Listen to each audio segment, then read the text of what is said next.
खाबां दे देस मैं लावां उडारी।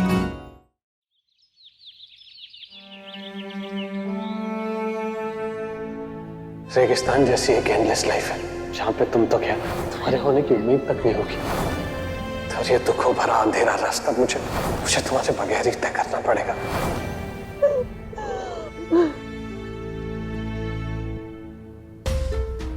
जो सिर्फ फतेह से प्यार करती है जी, उसके दिल में सिर्फ और सिर्फ फतेह है।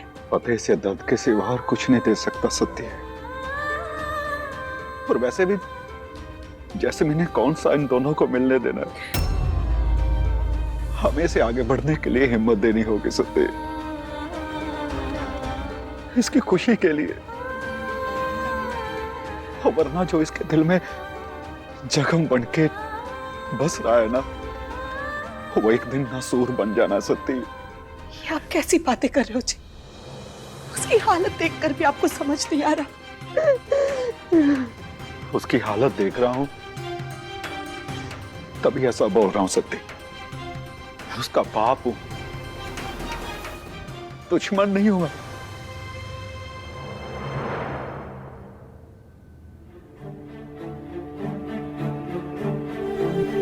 मैं जानती हूँ जी, आप तेजो से बहुत प्यार करते हो, पर उससे कहीं ज्यादा फतेह से नफरत करते हो।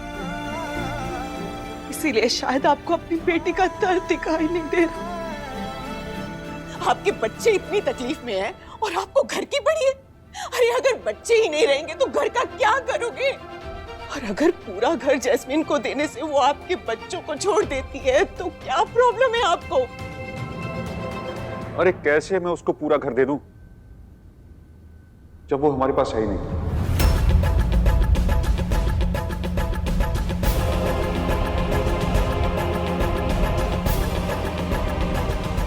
मतलब? वो आधा घर मैंने गिरवी रखा हुआ है। गिरवी? पर इतनी बड़ी बात आपने मुझसे छुपाई क्यों? क्या बताता तुझे, मजबूरी बंदे से बहुत कुछ करा देती है गुरप्रीत। मेरा हाथ बहुत तंग था जब मैंने इस घर को गिरवी रखा। मुझे अपने हाउसिंग प्रोजेक्ट के लिए पैसों की जरूरत थी, वरना बहुत सारे लोग बेघर हो जाते। और ये मुझे मंजूर नहीं था कि मैं अपने महल में आराम से सोऊं और जिन लोगों से मैंने घर देने का वादा किया था वो सड़कों पे सोएं। मेरे पास कोई और रास्ता नहीं था। मैंने सोचा था कि मेरे पास पैसे आएंगे तो मैं घर को छुड़ा लूंगा, लेकिन किसके पास रखा है ये घर गिरवी आपने? ये जानना तेरे लिए जरूरी नहीं है, मैं खुद देख लूंगा। अब तक आप ही तो देखते आए हैं। मुझे तो आपने कभी इस लायक भी नहीं समझा कि मुझे कुछ बताया जाए या कहा जाए। बच्चों पर गुस्सा और मुझ पर रौब, आज तक यही किया है आपने बस। ऐसा नहीं है गुरप्रीत, तू नहीं समझ सकती गुरप्रीत। मैंने कभी नहीं सोचा था कि इस खानदान पर ऐसे दिन भी आएंगे। मैं नहीं चाहता कि बाबूजी और बीजी को पता चले, वरना वो टूट जाएंगे। बस मुझे थोड़ा सा टाइम दो, मुझे जैसे ही पैसे मिलेंगे मैं इस घर को छुड़ा लूंगा।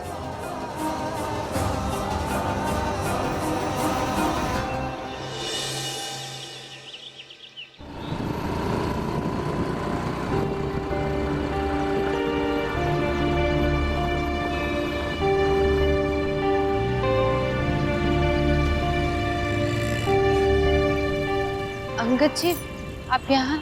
आप ही का वेट कर रहा था मैं रात भर सो नहीं पाया तेजू जी। मैं बस यही सोचता था कि जैस्मीन की वजह से आप लोग की लाइफ में जो इतना बड़ा तूफान आया है उसका जिम्मेदार कहीं ना कहीं मैं भी हूँ। मैंने हेल्प की है उसकी। तो बहुत शर्मिंदा हूँ तेजू जी, मेरी मत मारी गई थी, अंधा हो गया था मैं। इतना घबरा गया था रिया को लेके कि मुझे लगा अगर जैस्मीन का साथ दूंगा तो वो नानी को सपोर्ट नहीं करेगी और नानी रिया को मुझसे दूर नहीं करेगी। और फिर जैस्मीन ने मुझे यकीन दिलाया कि वो आपको और फतेह को अलग कर देगी। सत श्री अकाल जी सारियानु, कैसे हैं आप लोग? अरे सासू माँ, खुशबू तो बड़ी अच्छी आ रही है। क्या बनाया आपने? मेरे तो भूख ही मर गई। अरे पीछे पीछे पीछे, मुझे देख के आपकी भूख मर जाएगी तो ऐसे कैसे चलेगा? आप बैठिए बैठिए बैठिए, प्लीज बैठिए, आइए। ऐसे में तो आप फिर रोज ही भूखे जाओगे? मेरा मतलब है कि हमने तो रोज इकट्ठे ही खाना खाना है ना, दवाई की खुराक की तरह, सवेरे शाम रात। जैस्मीन, बकवास बंद कर। जितना जहर उगलना है ना हमारे ऊपर उगल, और चुपचाप बैठ के वहाँ खाना खा। सिमरन प्लेट लगा इसकी। अरे नहीं, प्लेट स्लेट की कोई जरूरत नहीं, थैंक यू सो मच। आप लोग खाइए, क्योंकि आज खाने की सबसे ज्यादा जरूरत आप लोगों को है। आप सबको पता है ना मैं आज अपने किस काम से आई हूँ? इस घर का आधा हिस्सा लेने। और मेरा लॉयर यहाँ पे कभी भी टपक सकता है। आज आधी प्रॉपर्टी मेरे नाम पे जो होनी है। मुझे एहसास हो गया है कि पति को आप दिल से नहीं, रूह से चाहती हैं। पति को देखकर आपके चेहरे पे जो स्माइल आती है, मैं भी वो स्माइल देखना चाहता हूँ। इसलिए आपके और फतेह के बीच जो भी मुश्किल आएगी उसे मैं दूर कर दूंगा, आई प्रॉमिस। बहुत देर हो गई अंकल जी, अब किस्मत ने स्माइल मुझसे छीन ली है। तेजू जी, ऐसा नहीं है, कोई ना कोई रास्ता जरूर होगा। कोई रास्ता नहीं है अंकल जी, और अब हम सब ने इसे अपना नसीब समझ के एक्सेप्ट कर लिया। तेजू जी, आप इतनी जल्दी हार नहीं मान सकती, मैं नहीं मानने दूंगा। कोई सॉल्यूशन होगा और हम वो सॉल्यूशन ढूंढेंगे। 2 दिन बाद शादी है जैस्मिन के अंकल जी। ना ना ना, शादी हो सकती है बर्बादी, तभी तो पहले ये घर मेरे नाम पे होगा, फिर मैं घर के नाम पे होंगी। ओ सॉरी, मेरा मतलब है कि फिर मैं इस घर की बहू बनूंगी। क्योंकि वो क्या है ना सासू मॉम, कि आपका बेटा बहुत चालाक है, तो मैं कोई रिस्क विस्क नहीं ले सकती।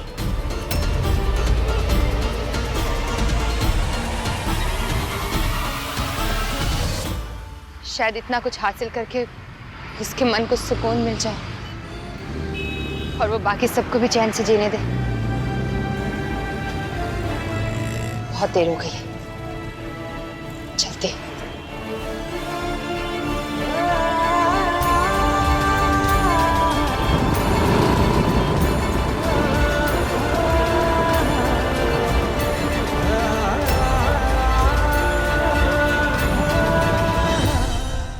जैसा आपने कहा था वैसे ही पेपर बनाए, आप भी देख लीजिए। अरे छड्डो ना वकील साहब, इसमें देखना क्या है?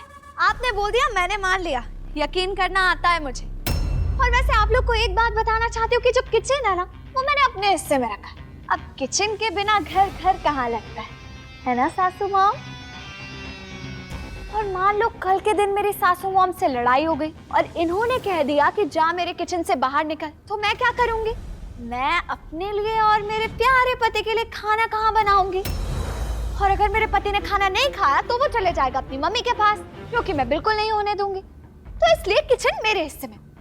बाकी चीजों की आप सब टेंशन मत लो, बाकी सब कुछ मैंने प्रॉपरली आधा आधा रखा हुआ है, हॉल, डाइनिंग एरिया, सबका बराबर हिस्सा किया है। जैस्मिन किसी के साथ ना इंसाफी नहीं करती।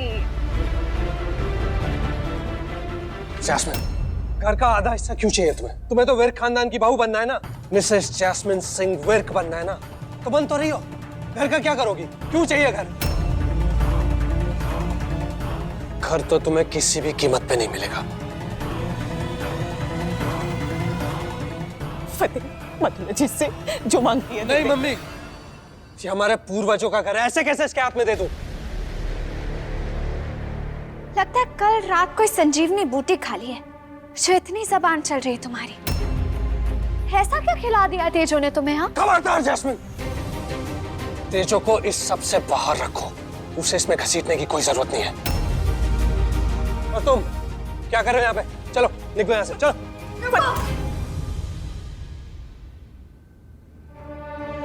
फतेह, मैं तुम्हें आखिरी बार समझा रही हूँ, अगर मैं अच्छे से रह रही हूँ ना तो मुझे अच्छे से रहने दो। मुझे मजबूर मत करो और ना ही मेरा दिमाग खराब करो, क्योंकि अगर मेरा दिमाग खराब हुआ ना तो यहाँ भवंडर आएगा जो सबको उड़ाकर ले जाएगा। अगर मैं स्वीटली बात कर रही हूँ, अच्छे से रह रही हूँ, तो मुझे रहने दो, वरना क्या करोगी? जो अभी कर रही है उससे बुरा तो नहीं कर सकती ना, तो देखना चाहता हूँ मैं। दिखाओ क्या करोगी तुम? मम्मी, बहुत हो गई इसकी कोरी धमकी। आज मैं देखना चाहता हूँ ये क्या करेगी।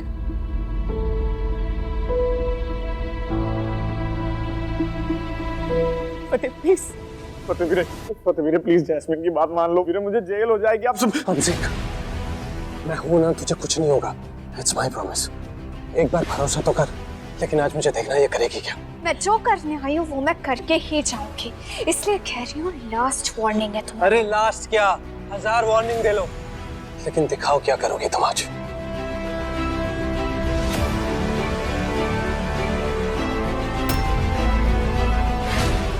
लगता है फतेह सिंह विर्क को दिखाना ही पड़ेगा कि वुड बी मिसेस विर्क क्या कर सकती है। बैग कहाँ है मेरा बैग?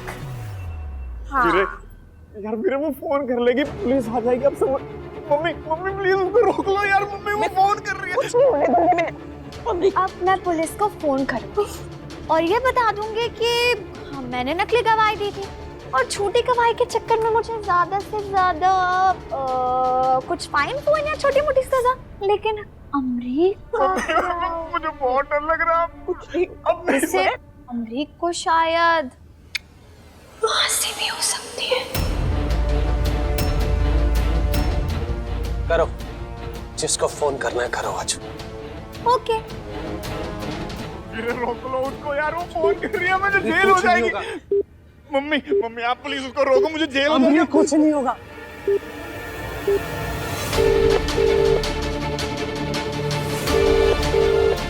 मम्मी वो सच में फोन कर रही है। मम्मी आप रोक लो उसको। कुछ नहीं होगा। Hello, inspector Balwant Rai here. Hello, inspector Balwant Rai. वो मुझे ना मम्मी, फतेह जो हो रहा है उसे होने दे। अमरीक की हालत देखने से कुछ हो गया। मम्मी किस? चुप कर फतेह। तूने मुझसे वादा किया था ना, तूने मुझे वादा किया था ना, तू मेरी हर बात मानेगा। तूने कहा था ना मुझे जो हो रहा है उसे होने दे। इसके लिए मैं इसके बिना जी नहीं पाऊंगी। प्लीज प्लीज मुझे जेल हो जाएगी। मुझे बचा लो प्लीज। फतेह, मम्मी बोल रही है ना, मम्मी की बात मानते। तुम गुड बॉय हो ना, क्यों मेरा अपना और सबका टाइम वेस्ट करने में लगे हो?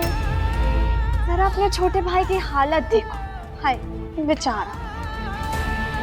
हाँ चलो, बिना टाइम वेस्ट किए जल्दी जल्दी काम खत्म करते हैं। लाइए फाइल दीजिए, पेन। ससुर जी आप खड़े रहेंगे तो कैसे चलेगा? आइए आइए आइए, प्लीज आइए, बैठिए बैठिए बैठिए बैठिए, प्लीज बैठिए। हाँ, ये रहे प्रॉपर्टी पेपर्स और ये रहा पेन, ये लीजिए।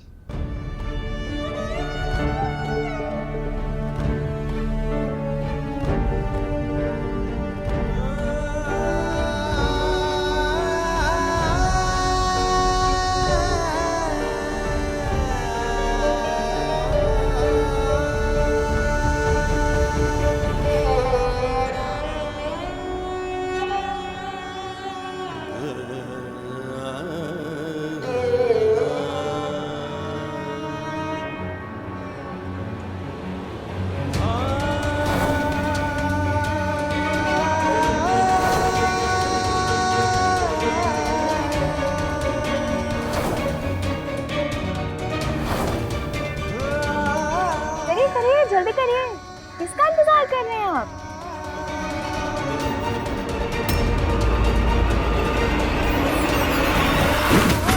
बाबूजी!